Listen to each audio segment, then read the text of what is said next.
বাল্য বিবাহটো বন্ধ হ'ব লাগে সেই কথাটোতো ছ'চিয়েল এটা জাগৰণ হ'ব লাগিব, সামাজিক এটা জাগৰণ।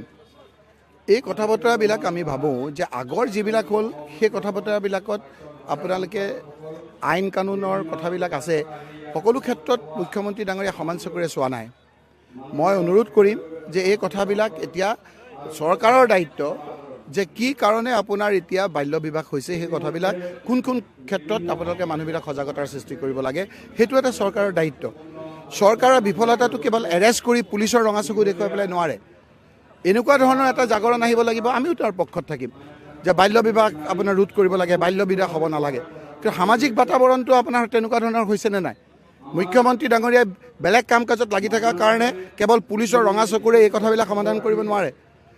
খালি কেৱল পুলিচ দি পেলাই এতিয়া দুটা পুলিচ হৈছে। এটা পুলিচ হৈছে আমাৰ যিখিনি আপোনাৰ একেবাৰে ইতিহাস প্ৰসিদ্ধ অসম পুলিচ, আৰু এটা পুলিচ হৈছে তেওঁৰ নিজৰ পুলিচ। আৰু সেইকাৰণে তেওঁ বোধহয় এইবাৰ পঞ্চায়ত ইলেকশ্যনত দুটা ভাগত বিভক্ত কৰিব খুজিছে, কাৰণ অসমৰ গোটেই পুলিচখিনি তেওঁৰ বিশ্বাসত ল'ব পৰা নাই। তেওঁৰ যিখিনি পুলিচ সেইখিনিক লৈ পেলাই এটা কৰিব, আৰু সেইখিনি হৈ যোৱাৰ পিছত বোধহয় সেইখিনিকে আকৌ আনি পেলাই যিটো চামগুৰিত কৰিলে আকৌ বেলেগ জেগাত কৰিব। চামগুৰিত 3 দিনৰ আগতে আপুনি 54জন পুলিচ ট্ৰেন্সফাৰ কৰিছে, আকৌ সেই 54জনে যেতিয়া গোটেইখিনি তেওঁলোকৰ কথা শুনা নাই, 3 দিনৰ ভিতৰত আকৌ বেলেগ পুলিচ তেওঁ ট্ৰেন্সফাৰ কৰিছে।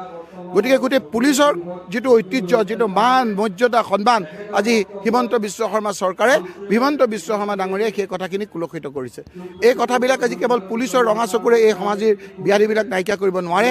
সমাজৰ সকলোকে বিশ্বাসত লৈ, সকলো জাতি জনগোষ্ঠীক বিশ্বাসত লৈ, কোনবিলাক অঞ্চলত বেছি হৈছে সেই কথাবিলাক চাই, কোনবিলাক অঞ্চলত সেই ধৰণৰ এটা ছ'চিয়েল এটা সামাজিক এটা আপোনাৰ প্ৰচাৰ কৰিব লাগে, সেই কথাবিলাকলৈ চাই যদি সঁচাকৈ তেওঁ ৰাজনৈতিক চিন্তাধাৰা উদ্ধত ৰাখি সামাজিক ব্যাধিবিলাক নাইকিয়া কৰিব খুজিছে, তেতিয়াহ'লে সেই কথাবিলাকত বেছি মন দিবৰ কাৰণে মুখ্যমন্ত্ৰী ডাঙৰীয়াক অনুৰোধ কৰিছোঁ।